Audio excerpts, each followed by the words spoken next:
संघीय संसदको राष्ट्रिय सभा बैठकमा मन्त्रालयगत विनियोजन शीर्षक अन्तर्गत भएको छलफलको क्रममा श्रम रोजगार तथा सामाजिक सुरक्षा मन्त्रालयको वार्षिक विकास कार्यक्रम तथा बजेटका सम्बन्धमा माननीय सदस्यहरूबाट पेश भएका प्रस्ताव र उठान भएका विषयवस्तुहरू म एकचोटि जानकारी गराउन चाहन्छु। सम्माननीय अध्यक्ष महोदय, माननीय श्री झक्कु प्रसाद सुवेदी ज्यूबाट युवाहरूका बाध्यतावश वैदेशिक रोजगारीका लागि खाडी मुलुक गएका छन्। आन्तरिक रोजगारलाई प्रवर्धन गर्दै वैदेशिक रोजगारीमा जाने प्रवृत्तिको न्यूनीकरण गर्नुपर्ने, वैदेशिक रोजगारीलाई सुरक्षित बनाउन वैदेशिक रोजगारीमा जाने व्यक्तिलाई दिइने अभिमुखीकरण तालिमका लागि बजेट न्यून रहेको, वैदेशिक रोजगारीबाट फर्केका व्यक्तिहरूका लागि सिप तालिम रोजगारी उद्यमशीलता विकास कार्यक्रमहरू विनियोजन विधेयकमा रहेको र तिनलाई प्रभावकारी बनाउनु पर्ने। त्यसैगरी माननीय भगवती नेउपानेबाट वैदेशिक रोजगारीबाट फर्केका व्यक्तिहरूलाई उत्पादनशील काममा लगाउने योजना कार्यान्वयन गर्नुपर्ने। त्यसैगरी माननीय श्री गोपी बहादुर सार्की आछामीबाट सातवटै प्रदेशमा सम्पन्न भएको श्रमदान रोजगार मेलाबारे सबै पक्षबाट सकारात्मक पृष्ठपोषण प्राप्त भएको, वैदेशिक रोजगारीमा जानु पूर्व आवश्यक पर्ने सिप विकास तालिमको प्रबन्ध सम्बन्धी विकास सकारात्मक रहेको, वैदेशिक रोजगारीबाट फर्केका व्यक्तिहरूको ज्ञान सिप र पुँजी उत्पादनशील क्षेत्रमा लगानी गरी उत्पादन वृद्धि र रोजगारी सिर्जना मार्फत राष्ट्रिय पुँजी अभिवृद्धि गर्ने कार्यक्रम राम्रो रहेको लगायत सुझाव दिनुभएको छ। त्यसैगरी माननीय श्री सुमित्रा बिसीबाट श्रमिकहरूले विदेशिनु पर्दा आवश्यक कागजात बनाउन झमेला बेहोर्नु परेको, स्वास्थ्य परीक्षण राजधानीका निश्चित संस्थाहरूबाट गर्नुपर्ने अवस्था विद्यमान रहेको, योग्यता र सिप अनुसार नेपालमै रोजगारीको अवसर सिर्जना गर्नुपर्ने, वैदेशिक रोजगारीका प्रक्रियाहरूमा सरलीकरण गर्नुपर्ने। त्यसैगरी माननीय श्री मनरूपा शर्माद्वारा स्वदेशमै युवाहरू रोक्नेतर्फ सरकारको ध्यान जानुपर्ने, विदेशबाट फर्किएका व्यक्तिहरूका लागि सञ्चालित कार्यक्रमहरूको प्रभावकारी कार्यान्वयन गर्नुपर्ने।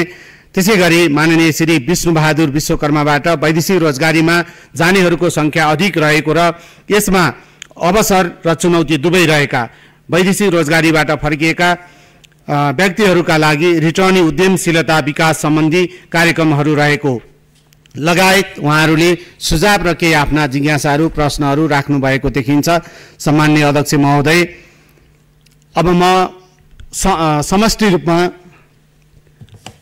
समष्टि रूपमा मान्यज्यूहरूबाट राखिएको प्रश्न दिनुभएको सुझावमाथि आफ्नो मन्त्रालयको तर्फबाट केही धारणाहरू राख्न चाहन्छु। सम्माननीय अध्यक्ष महोदय, विनियोजन विधेयक 2081 को विभिन्न शीर्षकहरूमाथि भएको छलफलका क्रममा श्रम रोजगार तथा सामाजिक सुरक्षा मन्त्रालय अन्तर्गतका शीर्षकहरूमाथि मान्यज्यूहरूबाट यस सम्मानित सदनमा महत्त्वपूर्ण विषयहरू उठान भएकोमा हार्दिक धन्यवाद व्यक्त गर्दछु। मान्यज्यूहरूको यस मन्त्रालयका सम्बन्धमा प्रश्नभन्दा सम्पादित कार्यका विषयमा सकारात्मक समर्थन पाएको महसुस गरेको छु।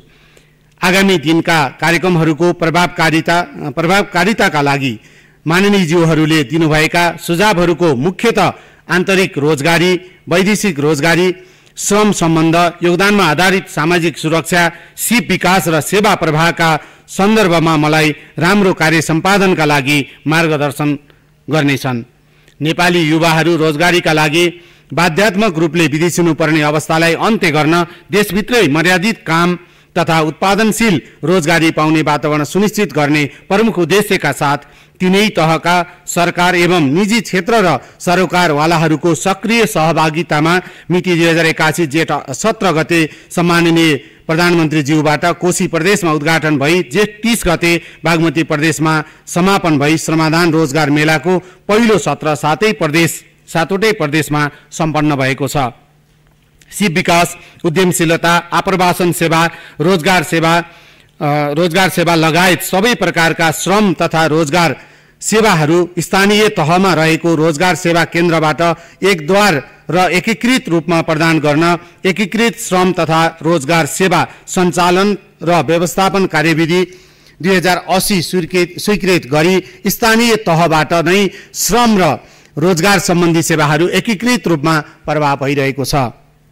वैदेशिक रोजगार ऐन 2064 को दफा 33 को ग र 39 को ङ बमोजिम नेपाली नागरिकहरूले वैदेशिक रोजगारीको क्रममा आर्जन गरेको सिप, पुँजी, प्रविधि, ज्ञान र अनुभवको उपयोग गर्दै उद्यमशीलता प्रवर्धन मार्फत उत्पादनशील रोजगारी र स्वरोजगार सिर्जना गर्नको लागि विभिन्न दात्री निकायहरूको सहयोगमा वैदेशिक रोजगारीबाट फर्किएका श्रमिकको पुनः एकीकरण सम्बन्धी परियोजनाहरू कार्यान्वयन भइरहेको छ।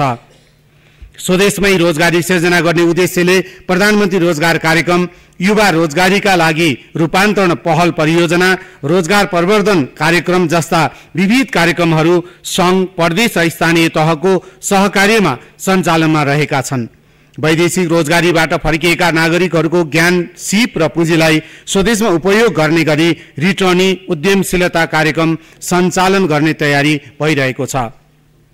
प्रधानमन्त्री रोजगार कार्यक्रमबाट चालु आर्थिक वर्ष 2080-81 को असार 19 गतेसम्म 52,508 जनाले औसत 81 दिनको रोजगारी प्राप्त गरेका छन्। प्रधानमन्त्री रोजगार कार्यक्रमलाई पुनर्संरचना गरी सिप विकास र उद्यमशीलतासँग आबद्ध गर्ने गरी प्रक्रिया अगाडि बढाइएको छ।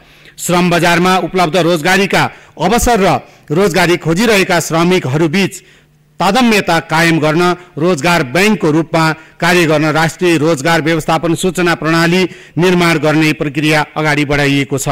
वैदेशिक रोजगारीबाट फर्की नेपालमा उद्यम गरेका उद्यमीहरूलाई राष्ट्रिय पुरस्कार वितरण गर्ने कार्य नियमित रूपमा सञ्चालन भइरहेको छ। सम्माननीय अध्यक्ष महोदय, श्रम स्वीकृतिको लागि निर्णयको तह घटाई 2 शिफ्टमा कार्यालय सञ्चालन गरी 1 घण्टा भित्रै श्रम स्वीकृति प्रदान गर्ने व्यवस्था गरिएको छ। साथै श्रम स्वीकृतिको दैनिक कोटा हटाइएको छ र 24 घण्टा आवेदन दिने व्यवस्था मिलाइएको छ, जसबाट नागरिकले हैरानी, लागत र समय घटेको छ। वैदेशिक रोजगारीमा जानु पूर्व श्रम स्वीकृति लिनका लागि आवश्यक पूर्व प्रस्थान अभिमुखीकरण तालिम PDOT-लाई क्रमशः निशुल्क र यथाशक्य न्यूनतम शुल्कमा गर्ने गरी अध्ययन र आवश्यक गृह कार्य भइरहेको छ। वैदेशिक रोजगार सम्बन्धी सूचना तथा परामर्श प्रदान गर्ने कार्यलाई आगामी आर्थिक वर्ष 2081-82 देखि 77 वटै जिल्ला र 753 वटै स्थानीय तहमा विस्तार गरिएको छ। साथै वैदेशिक रोजगारीलाई सुरक्षित, मर्यादित, पहुँचयोग्य बनाउने उद्देश्यले व्यक्तिगत र पुनः श्रम स्वीकृति सम्बन्धी सहजीकरण सेवा 753 वटै स्थानीय तहमा रहेको रोजगार सेवा केन्द्र मार्फत हुने व्यवस्था गरिएको छ। वैदेशिक रोजगारीको सिलसिलामा मृत्यु हुने मृतकका परिवारलाई दिइने क्षतिपूर्ति बापतको रकम 7 लाखबाट बढाई 10 लाख हुने गरी प्रस्ताव गरिएको छ। अङ्गभङ्ग वा मृत्यु भएका कामदार र निजका परिवारलाई उपलब्ध गराउने आर्थिक सहायता तथा छात्रवृत्ति सम्बन्धी सेवालाई समेत अनलाइन मार्फत प्रदान गर्ने व्यवस्था मिलाइएको छ। वैदेशिक रोजगार बोर्डको तथ्याङ्क अनुसार 2078-79 देखि चालु आर्थिक वर्षको जेठ मसान्तसम्म वैदेशिक रोजगारीमा गएका नेपालीहरूको 4080 को मृत्यु तथा 1262 जना अङ्गभङ्ग भएका छन् भने निज वा तिनका परिवारलाई रु 2 अर्ब 14 करोड 36 लाख 27 हजार आर्थिक सहायता उपलब्ध गराइएको छ। वैदेशिक रोजगारीको सन्दर्भमा हुने अनेकन ठगी लगायतका गुनासाहरू र समाधान कल सेन्टरमा प्राप्त भएका सबै प्रकारका गुनासाहरू समयमै सम्बोधन गर्ने व्यवस्था गरिएको छ। साथै इजाजत प्राप्त संस्थाहरूबाट मन्त्रालय र मातहतका निकायहरूले कमिसन उठाएको सूचना प्रमाण सहित दिएमा दोषीलाई 24 घण्टाभित्र कारबाही हुने बेहोरा जानकारी गराउन चाहन्छु। सम्माननीय अध्यक्ष महोदय, विदेशमा अल्पत्र परेका नेपाली कामदारहरूलाई उद्धार गरी तत्काल आश्रय प्रदान गर्न 4 वटा देशहरू ओमान, कुवेत, साउदी अरब र इजरायलमा वैदेशिक रोजगार बोर्डबाट रु 15 लाखका दरले जम्मा रकम रु 60 लाख उपलब्ध गराइएको छ। यो नियोगहरूलाई उपलब्ध गराइएको जानकारी गराउन चाहन्छु। Qatar, Malaysia, Dubai, UAE, Saudi Arab, दक्षिण कोरिया, बहराइन, कुवेत, ओमानमा श्रम काउन्सिलर र श्रम सहचारी परिचालन गरिएको छ। साथै कूटनीतिक नियोगसँग प्रभावकारी समन्वय गरिएको छ। श्रमिकहरूको हक हितलाई ध्यानमा राखी नयाँ श्रम गन्तव्य मुलुकको खोजी र श्रम सम्झौताको नवीकरण गर्ने कार्यलाई अगाडि बढाइएको छ। सोही अनुरूप जर्मनी र रोमानियासँग नयाँ श्रम सम्झौता भएको छ। आगामी आर्थिक वर्ष 2081-82 को बजेट वक्तव्यमा प्रमुख श्रम गन्तव्य मुलुकहरूसँग द्विपक्षीय सम्झौता गरिने विषय समेत उल्लेख भएको सोको गृह कार्य आरम्भ भएको छ। सामान्य अध्यक्ष महोदय, आन्तरिक सिपमूलक तालिममा तर्फ सबै प्रतिष्ठानबाट हालसम्म करिब 2500 जनालाई सिप विकास सम्बन्धी विभिन्न तालिमहरू प्रदान गरिएको छ। राष्ट्रिय तथा अन्तर्राष्ट्रिय श्रम बजारको माग बमोजिमका तालिमहरू सञ्चालन गर्न राष्ट्रिय व्यावसायिक प्रशिक्षण प्रतिष्ठानको स्थापना गरिएको छ। प्रदेश सरकार समेतको साझेदारी र गन्तव्य मुलुकहरूको सहयोगमा प्रदेश स्तरमा आवासीय सुविधा सहितको आधुनिक प्रशिक्षण केन्द्र स्थापनाको प्रक्रिया अगाडि बढाइएको छ। सामाजिक सुरक्षाको दायरा विस्तार गर्दै वैदेशिक रोजगारीमा रहेका नागरिक र विदेशमा स्वरोजगारमा रहेका नागरिक, स्वदेशमै स्वरोजगारमा रहेका नागरिक, औपचारिक र अनौपचारिक क्षेत्रमा कार्यरत श्रमिक गरी हालसम्म 14,67,336 व्यक्ति योगदानमा आधारित सामाजिक सुरक्षा कोषमा सूचीकृत भएका छन्। 2081 जेठ 17 गतेदेखि स्वरोजगार, अनौपचारिक क्षेत्र तथा वैदेशिक रोजगारीमा जाने योगदानकर्ता र निजका परिवारले पनि सामाजिक सुरक्षा कोष अन्तर्गतको औषधि उपचार सुविधा प्राप्त गर्ने व्यवस्था लागू भएको र यसअघि कम्तीमा 9 महिना योगदान गरेका योगदानकर्तालाई मात्र उक्त सुविधा दिने व्यवस्था भएकोमा अबदेखि 3 महिना मात्र योगदान भए पनि माथि उल्लेखित सुविधा पाउने व्यवस्था गरिएको छ। साथै योगदानकर्ताले दुर्घटना उपचार खर्च बापत रु 1 लाख प्राप्त गर्ने व्यवस्था रहेकोमा उक्त रकम वृद्धि गरी रु 7 लाख प्राप्त गर्ने व्यवस्था गरिएको छ। सामान्य अध्यक्ष महोदय, वैदेशिक रोजगारीलाई प्रभावकारी बनाउन श्रम इजाजत प्राप्त कम्पनी, वैदेशिक रोजगार विभाग, वैदेशिक रोजगार बोर्ड, श्रम तथा रोजगार कार्यालयहरूबाट प्रवाह हुने सेवालाई भरपर्दो र व्यवस्थित बनाउन सेवा प्रवाहसँग सम्बन्धित कार्यमा प्रविधिलाई पूर्ण रूपमा उपयोग गर्ने नीति लिएको छ। वैदेशिक रोजगारीमा गएका कामदारहरूलाई कार्यस्थलमा आइपर्ने स्वास्थ्य सम्बन्धी समस्याहरूका सम्बन्धमा परामर्श उपलब्ध गराउनका लागि टेलिमेडिसिन सेवा सञ्चालन गरिएको छ। वैदेशिक रोजगारीसँग सम्बन्धित मुद्दा र उजुरीको फर्च्योट गर्ने कार्ययोजना तयार गरी सोही बमोजिम अनुगमन कार्यलाई तीव्रता दिएको छ।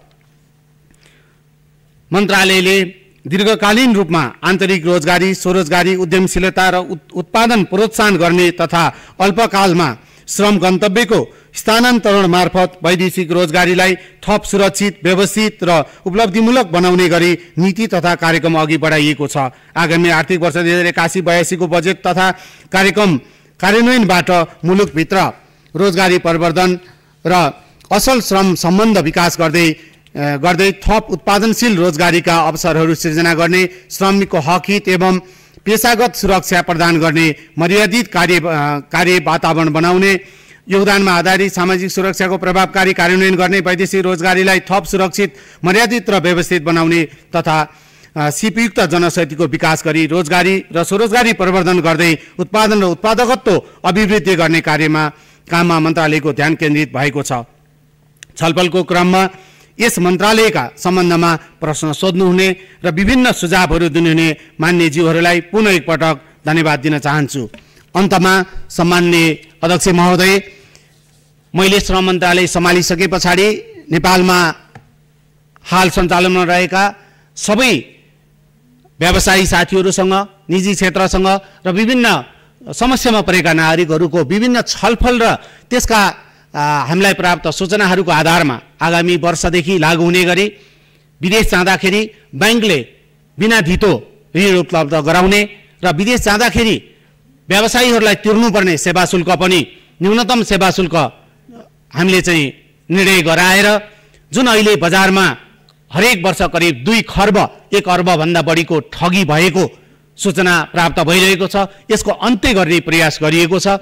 त्यसकारणले मैले मान्यज्यूहरूबाट आएको यो सुझाव र यो प्रश्नहरूलाई आफ्नो एउटा मार्गदर्शन र मैले आफूले गर्नुपर्ने मेरो क्षेत्रबाट मेरो विवेकले मैले मेरो क्षमताले भ्याएसम्म वैदेशिक रोजगारीलाई व्यवस्थित र सुरक्षित गर्नेदेखि आन्तरिक रोजगारी र आन्तरिक स्वरोजगार उत्पादनको लागि त्यसमा पहल गर्ने प्रतिबद्धता समेत व्यक्त गर्न चाहन्छु। धन्यवाद, नमस्कार। मान्य सदस्यहरू, मान्य श्रम रोजगार तथा सामाजिक सुरक्षा मन्त्री डोल प्रसाद अर्यालले दिनुभएको जवाफका सम्बन्धमा स्पष्टीकरण माग गर्न चाहनुहुने मान्य सदस्यहरूलाई समय उपलब्ध गराउँछु। विनियोजन विधेयक अन्तर्गत सम्बन्धित मन्त्रालयको विनियोजन शीर्षकमाथिको छलफलमा भाग लिनुभएका मान्य सदस्यहरूले मात्र स्पष्टीकरण माग गर्न पाउनुहुने ब्यौरा जानकारी गराउँछु। स्पष्टीकरण माग गर्न चाहनुहुने प्रत्येक मान्य सदस्यलाई 1 मिनेटको समय निर्धारण गरेको छु।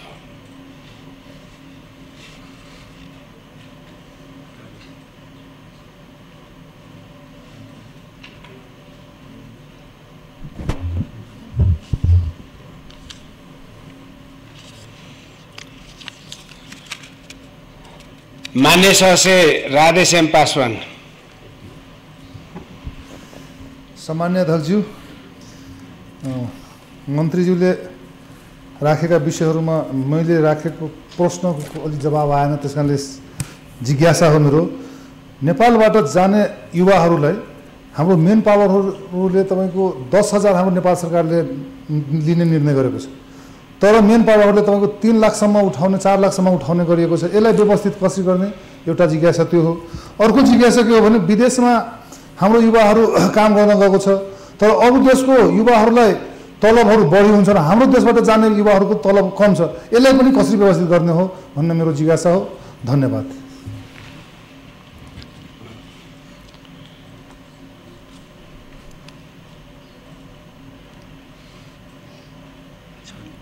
मान्य सदस्यहरू, अब म मान्य सदस्यहरूले सोध्नुभएको स्पष्टीकरणका सम्बन्धमा प्रश्न पार्न मान्य श्रम रोजगार तथा सामाजिक सुरक्षा मन्त्री डोल प्रसाद अर्याललाई समय उपलब्ध गराउँछु।